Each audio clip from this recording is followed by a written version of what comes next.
మీ అందరితో కూడా షేర్ చేసుకోవడానికి ప్రయత్నం చేస్తాను. అందరికీ జై బాబా.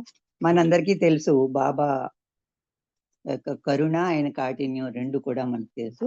అలాగా ఆయన కరుణామయుని యొక్క కాఠిన్యం ఎలా ఉంటుంది అనేటువంటి ఆ కరుణామయుని కాఠిన్యం గురించి ఒక చిన్న సంఘటన తెలియజేస్తున్నాం. ఏంటంటే ఒక పరిపూర్ణ సాధించినటువంటి ఒక హృదయం వెన్న కంటే మృదువుగా ఉంటుంది. మరుక్షణం వెంటనే ఉక్కు కంటే కఠినంగా కూడా ఉంటుంది. అంటే పరిపూర్ణత సాధించిన వాడు ఎవరు? అవతారుడు. పర్ఫెక్ట్ మాస్టర్ కాక అవతారుడు. అలాంటి అవతారుడు యొక్క హృదయం ఎప్పుడు కూడా వెన్న కంటే మృదువుగా ఉంటుంది. అంటేనే చాలా స్టీల్ లాగా గట్టిగా కూడా ఉంటుంది. అంతేత శిష్యుడు మార్గంలో స్థిరపడినప్పుడు గురువుకి సంతృప్తి కలగగానే ఆయన ఆ దృష్టిని శిష్యుడి యొక్క మనసులోని కల్మషాలను తొలగించే వైపుకు మరలుస్తాడు. అయితే ఈ శిష్యుడు మన మార్గంలో పడ్డాడు, మన ప్రేమలో స్థిరపడ్డాడు అనుకున్నప్పుడు వాళ్ళల్లో ఉన్నటువంటి కల్మషాలను తొలగించి మరల్చడానికి ప్రయత్నం చేస్తాడు. అంటే ఎలా ప్రయత్నం చేస్తాడట అవతారుడు అంటే, ఈ ఒక డాక్టర్ ఏదైనా వైద్యం చేస్తుంటే ఎలా ప్రతిఘటిస్తూ ఉంటాడో, ఆపరేషన్ చేస్తుంటే ఆ పేషెంట్ ప్రతిఘటిస్తున్నా కూడా ఎలా కత్తితో తన పని చేసుకుని పోతాడో వైద్యుడు, ఆ విధంగానే అవతారుడు కూడా ఆ శిష్యుడిని అతను ఏమైనా ప్రతిఘటిస్తున్నప్పటికీ కూడా ఆయన పని ఆయన చేసుకుని వెళ్తుంటాడు. ఈ సందర్భాల్లో బాబా కూసు గురువు కషాయవానిగా భావించబడిన లెక్క చేయకుండా తన పటిని అంటే ఏంటి ఈ గురువు ఏంటో కషాయ వాళ్ళ ఉన్నాడు, ఇలా కత్తితో ఆపరేషన్ చేస్తున్నాడు అనుకుంటాడు. అయినా సరే ఆయన పని ఆయన చేసుకెళ్ళిపోతాడు అన్నమాట. అలాగా చివరికి శిష్యుడికి గురువు చేసేదంతా తన మేలు కోసమే అని ఆఖరిలో తెలుసుకుంటాడు అనమాట, ముందు తెలియదు అనమాట. అందువల్ల గురువు శిష్యుని మనస్సును శుద్ధి చేయడానికి అనుసరించేటువంటి ఈ విధానాల వల్ల శిష్యునికి ఒకవేళ బాధ కలిగిన గురువు మరింత దగ్గరే అవుతాడు, కానీ దూరం అవ్వడు. ఆ శిష్యుడికి ఒకవేళ బాధ కలుగుతుంది అతని అవతారుడు చేసేటువంటి కొన్ని విధానాల వల్ల, అయినా సరే ఆఖరికి దగ్గరే అవుతాడు, కానీ దూరం అవ్వడు అని చెప్తున్నారు ఇక్కడ. అయితే బాబా కొందరి పట్ల చాలా కఠినంగా వ్యవహరిస్తున్నట్లు కనబడుతుంటారు. ఒక్కొక్కసారి ఆయన పనిచేసే విధానాలు, ఆ కార్య విధానాలు, ఆయన చూపే కాఠిన్యం కొంతమంది అర్థం చేసుకోలేరు కూడా. అంటే బాబా దృష్టి ఎప్పుడు కూడా ఆత్మ యొక్క ఆధ్యాత్మిక అవసరాల మీదే ఉంటుంది. ఆయన పైకి కాఠిన్యం చూపించినా ఆయనకి ఎప్పుడు కూడా చూడగానే మన ఆత్మ ఆయనకు ఓపెన్ పుస్తకం కింద కనబడిపోతుంది అన్నమాట. దాని మీదే ఆయన దృష్టి ఎప్పుడు కూడా ఉంటుంది. అంతేత ఒకవేళ ఎవరిపైనా కాఠిన్యం చూపించినా అది ఆ వ్యక్తి మంచి కోసమే చేస్తారు అని ఇక్కడ చెప్తున్నారు బాబా. అంటే ఒకవేళ ఏమైనా కాఠిన్యం చూపించినా ఆ వ్యక్తి యొక్క మంచి కోసమే అది చేస్తారు అని. అంటే ఇక్కడ ఒక ఉదాహరణ చెప్పుకుందాం. ఏంటంటే, ఒక గజ ఈతగాడు నీళ్ళల్లో మునిగిపోయి వ్యక్తిని రక్షించే విధానం, మునిగిపోయే వ్యక్తి చేతికి ఏది దొరికితే అది పట్టుకునే స్వభావం ఉంటుంది. ఒక వ్యక్తి నీళ్ళలో మునిగిపోతూ ఉన్నప్పుడు ఆ రక్షించే విధానం ఏది దొరికినా అది గట్టిగా పట్టుకుంటుంది. ఏదో ఏ కొమ్మ ఏది దొరికితే అది పట్టుకుని పైకి వద్దామని ప్రయత్నం చేస్తాడు ఆ మునిగిపోయేవాడు. అటువంటి అవివేకంతో ఉంటాడు. అది ఏది పట్టుకున్నాను అని చూడు, ఏది దొరికినా అది పట్టుకొని వచ్చేద్దాం అనేటువంటి అవివేకంతో ఉంటాడు. అలాంటిది అతన్ని రక్షించడానికి కనుక ఒక ఈతగాడు అతను రక్షించడంలో విఫలత చెందేటట్లు చేయడమే కాక, ఇప్పుడు అతను రక్షించడానికి ఒక గజ ఈతగాడు దిగాడు అనుకుందాం ఆ నీళ్ళలో. దిగితే అప్పుడు ఇతన్ని కూడా పట్టుకుని ఆయన ముంచేస్తాడు. ఎందుకంటే ఇతను ఎలాగో బయటపడదాం అని చూస్తూ ఉంటాడు. అతను రక్షించడానికి వచ్చాడు ఈతగాడు అనుకోకుండా అతన్ని కూడా గబుకుని పట్టుకునేసరికి అప్పుడు ఇతను కూడా అతన్ని రక్షించడం విఫలమైపోతాడు అనమాట. అది ఇది అప్పుడు అతనికి వివేకం ఉండదు. ఈ ఈతగాని తనతో పాటు ముంచి వేయడానికి కూడా కారకుడైపోతాడు తెలియకుండానే. అందువల్ల ఈ ఈతలో ప్రావీణ్యం గల వ్యక్తి మునిగిపోయే వ్యక్తిని కాపాడడానికి ఉపయోగించే పద్ధతుల్లో మొట్టమొదటిది ఏంటి? ఈ ఈతలో ప్రావీణ్యం వ్యక్తి ఈ మునిగిపోయే వ్యక్తిని కాపాడడానికి వచ్చినప్పుడు ఏం చేస్తాడు? మొట్టమొదటి ఆయన రక్షించడం ముందు టపీమని ఒకటి కొడతాడు ముందు తల మీద. కొట్టి అతని స్పృహ లేకుండా చేస్తాడు. అలా చేస్తాడు. చూడడానికి ఇదేంటి వీడు మునిగిపోతుంటే వీడిని కొట్టున్నాడు ఏంటో అని కనబడుతుంది పైవాడికి. కానీ అది కఠినంగా కనబడే చర్య అయినప్పటికీ కూడా ఆ వ్యక్తి చేసే ఆ ప్రమాదకరమైన పనిని ఆపగలడు మరియు రక్షించాలని అతని పని నెరవేర్చుకుంటాడు. అలా చేసినప్పటికీ కూడా అతను ఆ క్షణానికి స్పృహ తప్పుతాడు అంతే. ఆ తర్వాత అతను రక్షించాలని అతని పని నెరవేర్చుకుంటాడు ఆ గజ ఈతగాడు అన్నమాట. ఆ విధంగానే బాబా ఫస్ట్ ఎలా అయితే ఈ మూలిగిపోయే వ్యక్తిని మొహం మీద ఒకటి కొట్టి దెబ్బ కొడతాడో, అలాగే అవతారుడు అవలంబించే పద్ధతుల్లో కూడా బాబా అవతారుడు బయటికి కఠినంగా కనబడినప్పటికీ కూడా ఆ వ్యక్తి యొక్క ఆధ్యాత్మిక ఉన్నతికి ఉద్దేశింపబడినదే అయి ఉంటుంది. అది ఇప్పుడు ఏదైనా మనకి జరిగినప్పటికీ కూడా, కఠినంగా కనబడినప్పటికీ కూడా, అది మన ఆధ్యాత్మిక ఉన్నతికి కోసమే చేశారు బాబా అని అనుకుంటారు చాలా మంది అయితే ప్రేమికుల్లో చాలా మంది ప్రత్యక్షంగానో పరోక్షంగానో ఆయన కాఠిన్యాన్ని కొంత చవి చూసే ఉంటారు, మనందరికీ తెలుసు. అయితే మండలి బాబాతో గడిపిన రోజుల గురించి మనం అందరం వింటుంటాం. మండలి సభ్యుల యొక్క విషయాలన్నీ వింటుంటే, మండలి సభ్యులు అనుభవించినంతటి బాబా కాఠిన్యాన్ని ఎవ్వరూ అనుభవించి ఉండరు అని అనిపించుకు మనది. అవన్నీ వింటుంటే ఎన్ని ప్రాబ్లమ్స్ బాబాతో కూడా ఉండి, ఒక క్షణంలో ఓ పని చెప్తారు, ఒక క్షణంలో ఓ పని చెప్తారు, మళ్ళీ చేయలేదు అంటారు. అంత ఇబ్బంది పెడుతూ ఉంటారు బాబా. ఇంత అనుభవిస్తారు అనమాట. అంతటి కాఠిన్యమా అని మనకి వాళ్ళ యొక్క జీవితాలు వింటుంటే మనకి తెలుస్తుంది.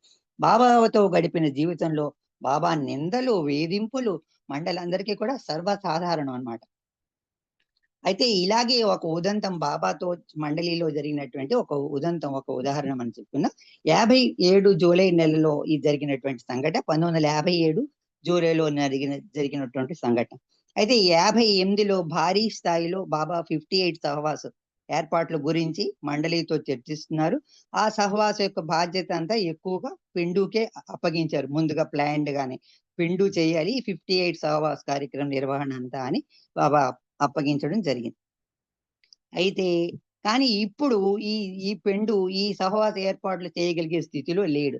ఎందుకంటే మనందరికీ తెలుసు బాబాకి సతారాలో 56 డిసెంబర్ 2ని బాబాకి కారు యాక్సిడెంట్ అవుతుంది. ఆ యాక్సిడెంట్ లో ఈరిష్ గారు కారు డ్రైవ్ చేయడం, నీళ్లు, పెండు, విష్ణు వీళ్ళందరూ కూడా ఉండడం జరుగుతుంది, మనందరికీ తెలుసు. అందులో పెండుకి 2 కాళ్ళు కూడా విరిగిపోయి చాలా ఊత కర్రలతో నడుస్తూ చాలా రోజుల వరకు కోలుకోలేకుండా నడవలేకపోతుండా ఉన్నాడనమాట. పూర్తిగా ఇంకా కోలుకోలేదు. అటువంటి పరిస్థితిలో బాబా అతన్ని పిలిపించారు. ఎందుకంటే ఇది 57లో జరిగినటువంటి సంఘటన. పిలిచి అప్పుడు నెమ్మదిగా బాబా పిలిచారని చెప్పి ఆ పెండును అడుగులో అడుగు వేసుకుంటూ బాబా దగ్గరికి చాలా జాగ్రత్తగా వస్తాడు. వస్తే అప్పుడు నువ్వు రాత్రి నిద్రపోయావా అని బాబా అడుగుతారు. అప్పుడు పెండు అంటాడు, ఎలా పడుకోవడం బాబా, అసలు భరించలేని నొప్పితో బాధపడుతున్నాను. అంటే అప్పటికి 56లో యాక్సిడెంట్ అయింది. ఇది 57 జూలైలో జరిగినటువంటి సంఘటన అనమాట. అసలు పడుకోలేకపోతున్నాను, తిండి తినలేకపోతున్నాను, సరిగా రెస్ట్ తీసుకోలేకపోతున్నాను అని పెండు చాలా అసహనంగా కూడా బాబాకి చెప్పడం జరుగుతుంది. చెప్తే అప్పుడు బాబా అంటారు, నీకు కొంచెం అయినా సిగ్గు అనిపించడం లేదా? నీకున్న బాధ గురించే నువ్వు ఆలోచిస్తున్నావు కానీ నా బాధ గురించి ఏమైనా ఆలోచిస్తున్నావా నువ్వు అని అడుగుతారు. అంటే నువ్వేదో నీ బాధ గురించి చెప్తున్నావు, నా బాధ గురించి ఆలోచిస్తున్నా. నేను మొత్తం యావత్ విశ్వం కోసం బాధపడుతున్నా. నీవు ఒకవేళ చనిపోతే ఏమవుతుంది? ఏం కాదు.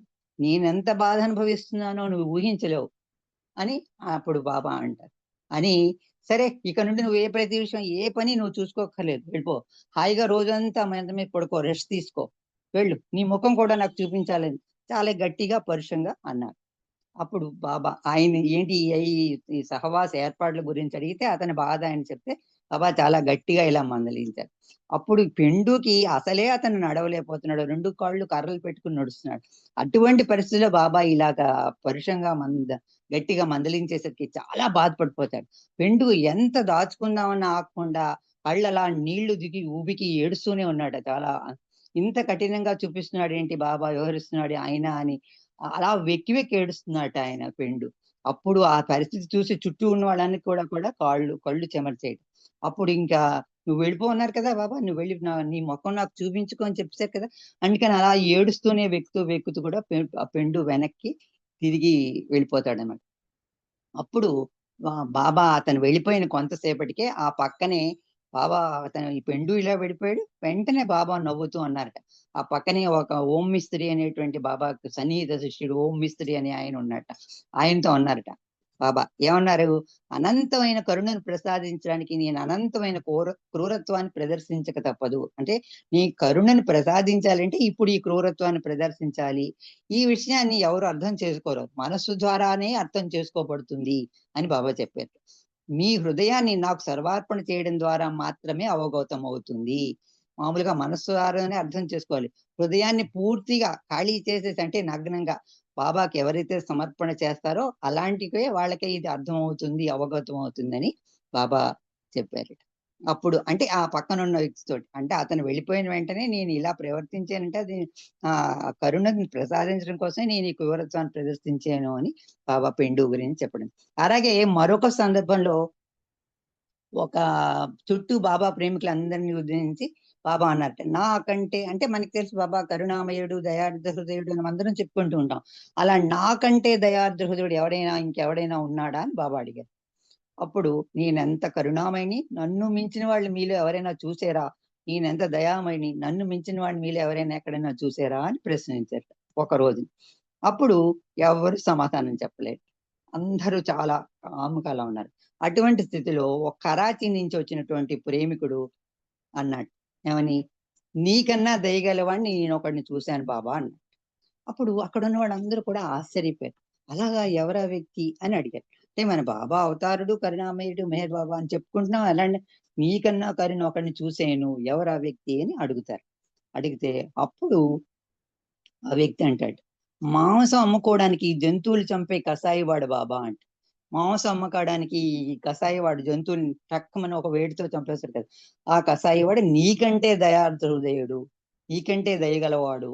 ఎందుకంటే అతను ఒక్క వేటితో ఆ జీవికి బాధ తెలియకుండా చంపేస్తాడు. ఒక్కసారి నరికేస్తాడు, దాన్ని చంపేస్తాడు, ఆ మాంసం అమ్మేస్తాడు. కానీ నువ్వు అలా కాదు. బాబాయ్ ఆ కరాచీ ప్రేమికుడు అంటున్నాడు, నువ్వు ముందు ఏమో చర్మం ఒలుస్తావు, తర్వాత ఎముకల నుండి మాంసాన్ని వేరు చేస్తావు, తర్వాత నెమ్మదిగా ప్రాణాలు తీస్తావు. అంచేత అలా వరుసగా చేస్తావు కాబట్టి నీకన్నా ఆ కసాయి చాలా దయామయుడు అని నా అభిప్రాయం అని చెప్పాడు. బాబాయ్ ఏమి అనలేదట, నవ్వుతూ ఉన్నారట ఆయన చెప్పిన సమాధానం విని.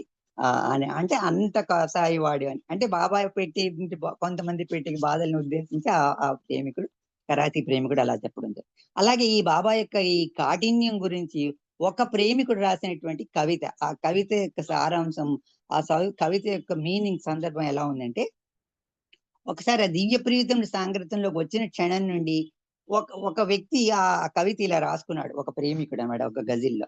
అది ఆయన అర్థం అన్నమాట ఇక్కడ చెప్తున్నారు. ఏంటంటే ఒక బాబా ఆ దివ్య ప్రీతముడైనటువంటి అవతారుడి సాంగత్యంలోకి వచ్చిన క్షణం నుండి ఆయన తనతో పాటే ఎక్కడికో తీసుకెళ్తున్నాడు. ఆ ప్రీతముడి సాంగత్యం చేస్తున్నామని రోజు ఎక్కడికో తీసుకువెళ్తున్నాడు. నాకు తెలియటం లేదు. వెళ్ళే దారిలో అలా కుడివైపుకు వెళ్ళాలని ప్రయత్నిస్తే కుడి కాలు మీద కొడుతున్నారు, ఎడం వైపుకి వెళ్ళాలని ప్రయత్నిస్తే ఎడం కాలు మీద కొడుతున్నారు ఎవరు. అలా ఆయనతో పాటు ఆ సాంగత్యంతో వెళ్తుంటే ఇలా ఎడం వైపు పెడితే కొడుతున్నారు, కుడివైపు కొడుతున్నారు. అలా ఏంటి ఇలా ఎక్కడికి వెళ్తున్నా, ఇటువైపు వెళ్ళినా నన్ను కొడుతున్నారు అని ఆయన తిట్టుకోవడం తప్ప నేనేం చేయలేకపోతున్నాను. ఇంకేం చేయగలను? అలా ఆగకుండా కొట్టుకుంటూ తీసుకెళ్తూనే ఉన్నారట. అలా వెళ్తూనే ఒకనాడు అకస్మాత్తుగా అలా వెళ్తున్నారట. అంటే అవతారుడి సాంగత్యంలోకి వచ్చాక ఆ గజిల్లో ఆయన రాసినటువంటి వెళ్ళేసరికి కొంత దూరం అలా వెళ్ళిన తర్వాత ఎడవైపు కొంత దూరం అలా వెళ్ళిన తర్వాత ఒకసారి సడన్ గా అకస్మాత్తుగా కొంచెం కాస్త పొలిమేరల్లో స్వర్గం కనబడుతోంది గ్రహించేట. అలా వెళ్ళగా అంటే అప్పుడు స్వర్గం దగ్గరికి వచ్చాడు ఆల్రెడీ ఈ ప్రీతముడి సాంగత్యంలో. అప్పుడు ఇన్నాళ్ళు నా ప్రీతముడు నన్ను కొట్టుకుంటూ లాక్కొచ్చింది ఈ స్వర్గం చేర్చడానికేనా అని అప్పుడు అనుకుంటాడు మాట. అంటే నా దివ్య ప్రీతముడు ఇన్నాళ్ళు తీసుకొచ్చింది ఈ స్వర్గంలో నన్ను చేర్చడానికేనా అని అనుకుంటాడు. అంచేత ఇంతకు ముందు వరకు ఆయన గురించి పొరపాటుగా అయ్యో ఇంతసేపు తిట్టుకుని ఆయన గురించి నేను చాలా పొరపాటుగా ఆలోచించేనే అయ్యో అని తనే లోపలే నిందించుకుని పశ్చాత్తాపంతో మునిపోయాడు. అది ఒక ప్రేమికుడు రాసినటువంటి. అంచేత ప్రీతముడు ప్రేమికుని పట్ల ఎంత కాఠిన్యం ప్రదర్శించినా అది అతని మంచి కొరకే అని గ్రహించాలి. ఒక్కొక్కసారి కాఠిన్యం ప్రదర్శించినా అది అతని మంచి కొరకే అని గ్రహించాలి అని ఇక్కడ చెప్తారు. అంటే చూడండి, మనకి అవతారుడు అంటే ఎవరు? మనం ఏదో ఐసీయూలో ఉన్నాం అనుకోండి, మన సూపర్ సర్జన్ మన మెహర్ బాబు. ఆ సర్జన్ లో ఉన్నంత సేపు మనకి ఏ అనస్థీషియా ఇస్తారు, ఆపరేషన్ చేస్తారు, ఇన్ని బోల్డ్ ఇన్స్ట్రుమెంట్స్ చేస్తారు, మత్తిస్తారు, మనకి తెలియదు. చాలా బాధపడుతుంది. ఆ కుట్లు విప్పి అన్ని అయ్యి వరకు కూడా ఐసీయూలో ఉన్నంతసేపు చాలా యాతన పడతాం, మనకి ఎన్నో బాధలు పడతాం, అంత పడుతుంటాం. కానీ అదంతా అయిపోయి ఒక 2-3 నెలలు అయిపోయి డిశ్చార్జ్ అయిపోయి ఇంటికి వచ్చేసరికి మనకున్న బాధ, ఒరిజినల్ బాధ, ఆపరేషనల్ బాధ అంతా తగ్గిపోయి హాయిగా మనం మళ్ళీ మన జీవితం హాయిగా కాలక్షేపం చేస్తాం. తర్వాత మంచోడు. అలాగే మన సూపర్ సర్జన్ అయినటువంటి సర్జన్లకే సూపర్ అయినటువంటి మెహర్ బాబా ఒకవేళ కాఠిన్యం ప్రదర్శన అది మన ప్రేమికుల మంచి కొరకే అని తెలుసుకోవాలని చెప్తారు. అంటే అది తప్పనిసరి, అవతారుడికి తప్పనిసరి. ఆ ప్రేమికుల కష్టాలు గురి చేస్తాడు, తప్పదు అది. ఎందుకంటే వాస్తవంగా బాబా ప్రేమను, కరుణను అర్థం చేసుకోవడం మన తరం కాదు. ఎందుకంటే ఆయన కరుణ గల సామర్థ్యం మనలో ఉన్న అహాన్ని, బండరాయిని తునతునకలుగా చేసేది. మనం అర్థం చేసుకోవడం కష్టం. ఎందుకంటే ఆ అనంతమైనటువంటి కరుణ మనలో ఉన్నటువంటి యహ అనేదేంటి బండరాయిలా ఉండేనమాట. చాలా ఎక్కువగా ఉంటుంది. ప్రతీదీ నేను చేశాను, నేను చిన్నది ఏది చేసినా కూడా మనం మన ఇంట్లోనేంటి, చుట్టూ వాళ్ళ దగ్గర ఎక్కడైనా కూడా మనం ఇది నేనే చెప్పాను వాళ్ళకి, నేనే చేశాను అని మనం వచ్చేస్తున్నాం. ఆ నేననేది మనకు అహం వచ్చేది. ఆ అహం అంతా పోవాలంటే మనకి అలాంటి బండరాయి లాంటి అహాన్ని తునాతునకలు చేసేసి పిండిగా మార్చి దానిలో ప్రతి ధూళికణానికి కూడా ఆ నామరూపాలు లేకుండా నశింప చేసుకోవాలి అవతారుడి దగ్గర అని చెప్తారు. అంటే ధూళిగా మారాలన్నమాట. అంటే గురువి పాదాల దగ్గర ఆ రాయి అరిగి కరిగిపోయి అహం పూర్తిగా ఆ పాదాల కింద అరిగి కరిగిపోతే అప్పుడు అహం పూర్తిగా నశిస్తుంది అని ఇక్కడ చెప్పడం జరిగింది బాబా అహం అనేది. అంటే ఈ బాధలన్నీ మనకి అవి పోగొట్టడానికి మన అహంకారం ఏంటి, క్రమశిక్షణ ఏంటి, అన్ని అలవాటు చేయడానికి ఈ కాఠిన్యాన్ని ప్రదర్శిస్తాడు అవతారుడు అని చెప్పడం. అలాగే అనంత చైతన్యమైన భగవంతుడు పరిమిత రూపంలో మన మధ్య అవతరించడానికి ఆయన ఒక అపారమైన ప్రేమ, కరుణ కారణం. అంటే ప్రతి ప్రతి 700 నుంచి 1400 సంవత్సరాల మధ్యలో అవతారుడు భూమి మీదకి వస్తాడు. మనందరికీ తెలుసు ప్రతిసారి కూడా. అలా ఎందుకొస్తాడు? మనందరి యందు ఉండేటువంటి అవ్యాజ్యమైనటువంటి ప్రేమ, అపారమైన ప్రేమ, కరుణ కారణమే.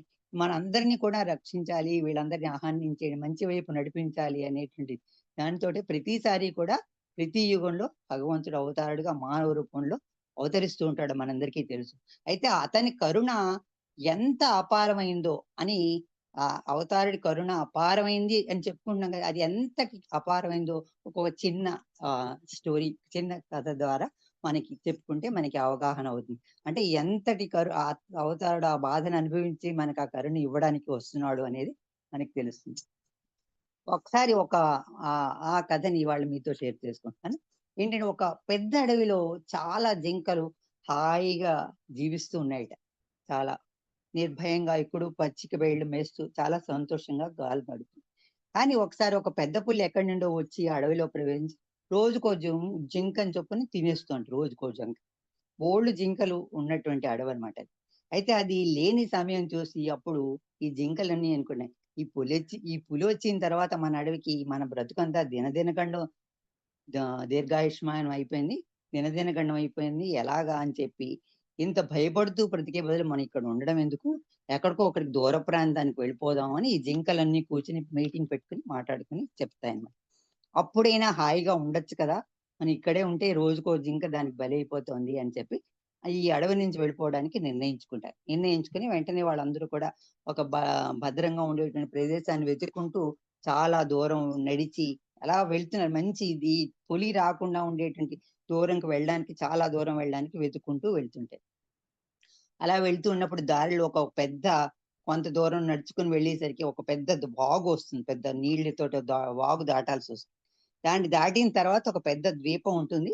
అక్కడికి చేరితే ఇంకా ఆ ద్వీపం దాటి అక్కడికి రాలేదన్నమాట పులి. అందుకని ఆ పెద్ద వాగు దాటాలంటే అప్పుడు అక్కడికి వెళ్లి చూస్తున్నాయి అవన్నీ. అప్పుడు ఆ జింకలన్నిట్లో ఒక పెద్ద జింక బాగా ఎత్తుగా ఒక పెద్ద జింకుంది. అది ఇవన్నీ చిన్న చిన్న జింకలన్నీ చూస్తున్నది. చిన్న జింకలన్నీ కూడా చూసి ఇవన్నీ చాలా చిన్నగా ఉన్నాయి. ఈ ఒడ్డు నుంచి ఆ ఒడ్డుకి దాటలేవు ఇవి చిన్నవి అని చెప్పి అనుకుని వీళ్ళందరికీ నేను ఎలా అయినా సహాయం చేయాలి. వీటికి ఈ వాగు దాటడానికి నేను సహాయం పడాలి అని అనుకుంటుంది. అందులో ఒక పెద్ద జింక పెద్దగా చాలా ఎత్తుగా ఉంటుందన్నమాట. అప్పుడు అది అంటుంది. మిగతా వాటితోటి అంటుందన్నమాట. నేను నేను ఈ మిగిలినందరి జింకలతోటి నేను ఈ వాగు మధ్యలో నిలబడతాను. మీరంతా అవతల ఒడ్డు నుండి నా వీపు మీదకి దూకి అవతల ఒడ్డుకి దూకండి. మీరంతా కూడా ఈ ఒడ్డు నుండి నా వీపు మీదకి దూకండి. నా వీపు మీద నుంచి మళ్ళీ అవతల ఒడ్డుకి దూకండి అని చెప్పి అప్పుడు సురక్షితంగా మీరు ఆ వాగుని దాటగలరు అని చెప్తారు. అప్పుడు ఆ జింక వాగు మధ్యలో నిలబడుతుంది. ఒక్కొక్క జింక కూడా ఆ వీపు మీద దూకి దాని నుండి అవతల ఒడ్డుకి అలా దూకుతుంది. అలా ఒక్కొక్కటి చాలా జింకలు. అన్ని జింకలు కూడా అలా కాళ్ళ డెక్కలన్నీ కూడా ఈ పెద్ద జింక వీపు మీద గుచ్చుకుంటే లోతైన గాయం చేస్తుంది. మళ్ళీ ఇంకో జింక దూకుతుంది. ప్రతిసారి ఆ జింకల వాళ్ళ కాళ్ళ డెక్కలతోటి గుచ్చేయడం వల్ల ఆ శరీరం అంతా బాగా ఛిద్రమైపోయి రక్తసిక్తం అయిపోతుంది.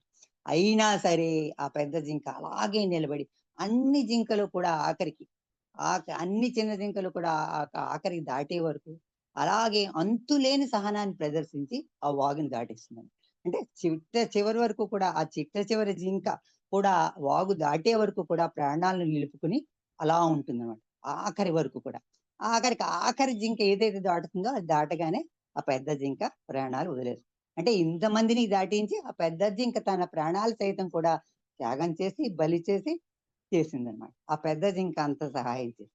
అయితే ఇప్పుడు మనం చెప్పుకోవాల్సింది ఏంటంటే, అవతారుడు చేసేది కూడా అటువంటి పాత్రే. అవతారుడు చేసేది కూడా అటువంటి పాత్రే. అందరినీ కూడా ఈ అనంత విశ్వంలోని అందరినీ కూడా ఈ మాయలోకం నుండి సత్యలోకాన్ని దాటించడానికి ఎప్పుడు అవతారుడు కూడా ఈ బాధను అనుభవిస్తూ ఉంటాడు. ఇక్కడే మరొక విషయం కూడా చెప్పుకోవాలంటే, మనకందరికీ తెలుసు, అదే ప్రతి బిందువు సింధువు చేరాలి అంటారు కదా! అలాగా ఆఖరి బిందువు కూడా, ఆఖరి బిందువు కూడా, ఆఖరి ఆత్మ కూడా అవతారుడిలో లీనమయ్యే వరకు కూడా అవతారుడు యుగాలుగా అవతారం ఎత్తుకు వస్తూనే ఉంటాడు మనందరి కోసం. అది అవతారుడు యొక్క అవ్యాజమైనటువంటి ప్రేమ. ఏ విధంగా అయితే ఈ జింక అలా చేస్తుంది, జింక పాత్రే అవతారుడిది అని చెప్తూ, అవతారుడు ఈ యుగంలోనే కాదు, ఇలాంటి ఆఖరి ఆత్మ కూడా, ఆఖరి బిందువు కూడా ఆ అవతల దాటి అవతారంలో లేని సింధువులో కలిసే వరకు కూడా అవతారుడు మళ్ళీ కూడా అవతారం తీసుకుని జన్మిస్తూనే ఉంటాడు. అది అవతారుడు యొక్క అవ్యాజమైనటువంటి ప్రేమ.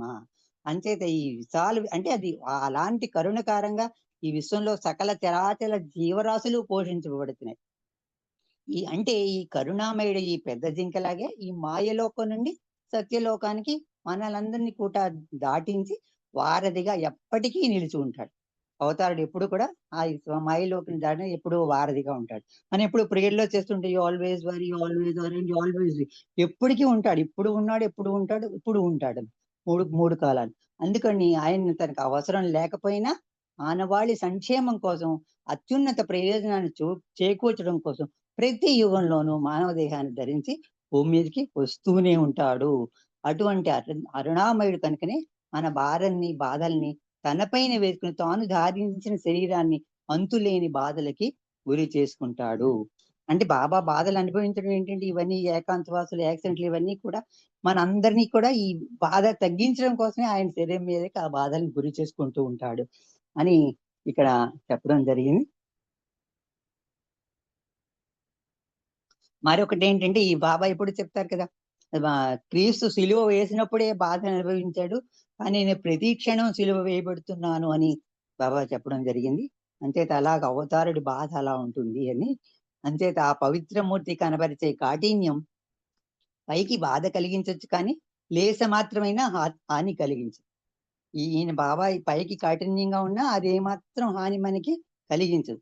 అవతారాన్ని సాంగత్యంలో ప్రవేశించినటువంటి పిదప ఆయన చూపే కాఠిన్యం కాకుండా ఆయన పంచే దివ్య ప్రేమ మధువును కూడా మనందరం చవి చూసే ఉన్నాం. అలా ఎంతో మంది ఆయన దివ్య ప్రేమ మధువును కూడా రుచి చూసి సర్వస్వాన్ని బాబా పాదాల చెంత సమర్పించుకోగలిగారు అని బాబా ఇక్కడ చెప్తున్నారు. అలాగా చిట్ట చివరి వరకు అంటే అలా ఎంతో మంది బాబా చెంత ఆ దివ్య ప్రేమ మధువుని కాఠిన్యాన్ని కూడా చూస్తూ బాబా కొంగుని చిట్ట చివరకు వరకు పట్టుకొని ఉండగలిగారు. ఎందుకంటే అవధులు లేనటువంటి తీరం లేనటువంటి ఆ దివ్య ప్రేమ మహాసాగరంలో ధారాళంగా ప్రవహించేటువంటి ఆ ఆశీస్సుల ప్రవాహంలో ఓలలాడుతూ ఎంతో మంది ఆయనలో ఐక్యమైంది. అలాగే బాబా వరకు చిట్ట చివరకు ఉండి ఆ దివ్య ప్రేమ మహాసాగరంలో ఎంతో మంది ఆయనలో ఐక్యం పొందగలిగారు అని మనకి తెలుసు. ఇది బాబా యొక్క అవతారుడి యొక్క కరుణామయి కాఠిన్యం. కరుణామయి కాఠిన్యం గురించి ఒక సందర్భంలో మణి గారు కూడా ఇలా చెప్తారు. అంటే ఈ బాబా యొక్క కరుణామయ కాఠిన్యం గురించి ఒక సందర్భంలో మణి గారు ఏంటంటారంటే, అంటే బాబాని ఒక కుమ్మరితో పోలుస్తూ ఇలా చెప్తారన్నమాట. అంటే ఒక కుమ్మరి కుండలి చేస్తున్నప్పుడు మనం చూస్తుంటాం, కాళ్ళతో బాగా తొక్కి మెత్తగా చేసి దాన్ని కుండల్లో వేసే చక్రంలో పెట్టి గిరగిరా తిప్పుతూ ఉంటాడు, మనం చూస్తుంటాం. ఆ మట్టి పెట్టి ఆ చక్రంలో వేసి బాగా తొక్కి తిప్పుతూ ఉంటాడు. ఆ తిప్పేటప్పుడు ఏం చేస్తాడు ఆ కుమ్మరి, ఒక చెయ్యిని లోపలికి పోనిచ్చి పట్టుకుంటాడు. ఆ మట్టి కుండ ఆకృతి పోనిచ్చి, ఆకృతి పోకుండా ఆ షేప్ వచ్చేటట్లు ఒక చెయ్యి పెడతాడు. మరొక చేతితో కుండ పై భాగాన్ని తడుతూ కొడుతూ ఉంటాడు. అంటే దానికి షేప్ కల్పించడానికి ఒక చేత్తో లోపల పట్టుకుంటాడు, ఒక చేత్తో పైన తడుతూ ఉంటాడు. అంటే ఆ లోపల పెట్టే చేయండి ఏంటి, రూపుదిద్దే చెయ్యి అనమాట. అంటే మనకి క్రమశిక్షణ తెలుస్తుంది. లోపల పెట్టేటువంటి చెయ్యి వల్ల ఏంటవుతుంది, అది మంచి ఆ బాబా యొక్క ప్రేమను తెలియజేస్తుంది. అలాగే బయటను కొడుతూ ఉన్నటువంటిది అది బాబా యొక్క క్రమశిక్షణని తెలియజేస్తుంది. ఆ లోపల కనుక చెయ్యి తీసేస్తే ఆ కుండ పడిపోతుంది, నిలబడదు. అది షేప్ ఆకారం సరిగా దిద్దుకోదు. అలాగే బాబా చేతిలో కూడా మనం బయట ఉన్న చెయ్యి ఏంటంటే కొడుతూ ఉంటే షేప్ వస్తుంది. అలాగే మనం బాబా చేతిలో కూడా మణిగారు అంటారు, కుండల లాంటి వాళ్ళమే. బాబా ఇచ్చ ప్రకారం మనల్ని సరిదిద్దుకోవడానికి మనం సిద్ధపడాలి. బాబా ఇచ్చ ప్రకారం మనం మనల్ని సరిదిద్దుపడాలి అని చెప్తారు. మణిజయ గారు అంటారు కదా, అంటే బాబా ఇక్కడ ఏమిటంటారంటే, ఒక చెయ్యేమో ప్రేమను అందిస్తుంది, ఇంకో చెయ్యేమో క్రమశిక్షణ చేస్తుంది బాబా. అలాగా మణి గారు ఏంటంటే, బాబా ఎప్పుడు కూడా అవతారుడు కాబట్టి మనం భరించగలిగేటువంటి బాధలు మాత్రమే, భరించగలిగే దానికంటే ఎక్కువ ఇవ్వరు బాబా అని మణి గారు చెప్తారు. అలాగా ఆయన ఒక చేతితో మొత్తుతూ ఒక చేతితో లాలిస్తూ ఉంటాడు. ఇది అవతారుడు యొక్క కరుణామయ కాఠిన్యం అని ఒకసారి మణి గారు చెప్పడం జరిగింది. ఇది అవతారుడు యొక్క కరుణామయ కాఠిన్యం గురించి మనం ఇవాళ తెలుసుకున్నాం. అయితే దీని గురించి భాస్కర్ రాజు గారు కూడా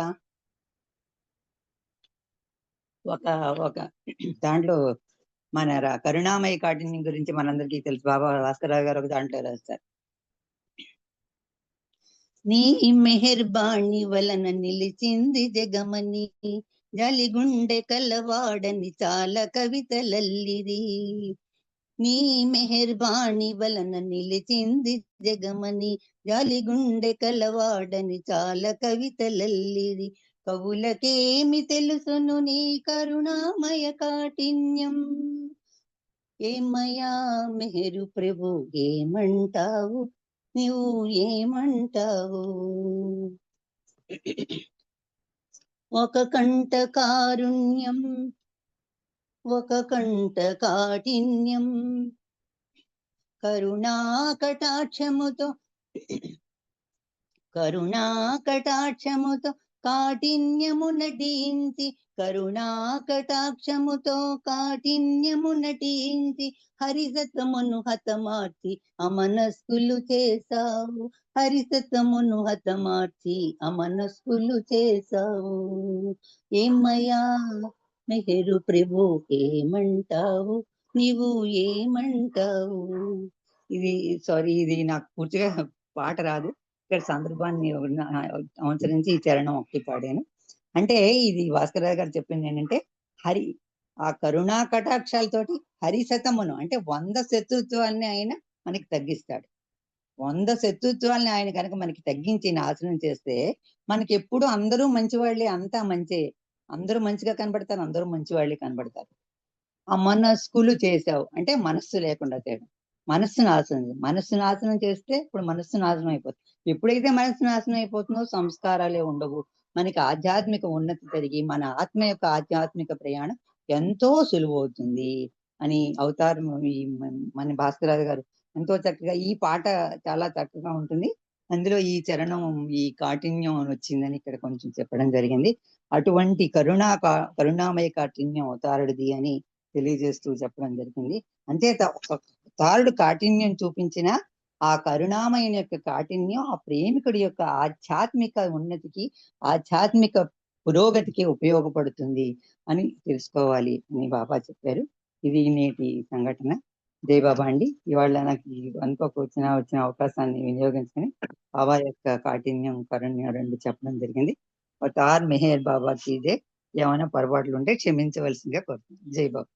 జై బాబు అండి. క్షమించాల్సిన అవసరం ఏం లేదు, చక్కగా చెప్పారు. నాకు ఒకటి గుర్తుకొస్తుంది, దీంట్లో మా ఎంపీ శాస్త్రి గారు ఒక పాట రాశారు, ఎంత కాఠిన్యమా ఎంత కఠోరమా మేరు బాబా, అది ఆ లైన్లన్నీ నాకు గుర్తుకొస్తాయి. హృదయము కాఠిన్యమే ఎప్పుడో ఎటులో చేరాలో, ఇంకెన్ని యుగములు గడవాలో, దోసిట గులాబీ పూలతో నీ వాకిట నిలబడి ఉన్నానురా. జై బాబా. అయితే మీరు అదే ఆ పాట రెండు లైన్లకి ట్యూన్లకు తీసుకెళ్ళారు. నేను అనుకున్న పాట వేరే, మీరు దీంట్లోకి క్రాస్ అయిపోయారు దోషుడు గులాబీలోకి. ఆయన రాసిన పాటలో అది కూడా ఉంది, ఇది ఇది ఆ, ఈ స్పెషల్ గా ఇంత ఆ, కాఠిన్యమా ఎంత కఠోరమా మేరు ఆ, బాబా నీ అంటే ఆ ప్రేమ మూవీ అని మీరు అది అనగానే ఇదో అది గుర్తొచ్చింది. ఇంకోటి కూడా ఉంది. కానీ చక్కగా ఉహు, పాడారండి. జయ ఉహు. బాబా, మీకు జై బాబా, ధన్యవాదాలు. జై చక్కటి బాబా. ప్రవచనం ఇచ్చారు. ఇప్పుడు జై. మనకి స్పీచ్లు అయిపోయింది. జయ బాబా ఇప్పుడు సాంగ్ సంకీర్తనలో మనకి ముందుగా పన్నగేశ్వర్ మిస్సుతో సంకీర్తన చేయాలి. తర్వాత సిద్ధలక్ష్మి గారు రెడీగా ఉండాలండి. జయ బాబా అండి. పన్నగేశ్వర్ మిస్సెస్ లక్ష్మి గారు, జయ బాబా లక్ష్మి గారు. అవతార్ మెహర్ బాబా की जय। పాడుకుంటే మెహరు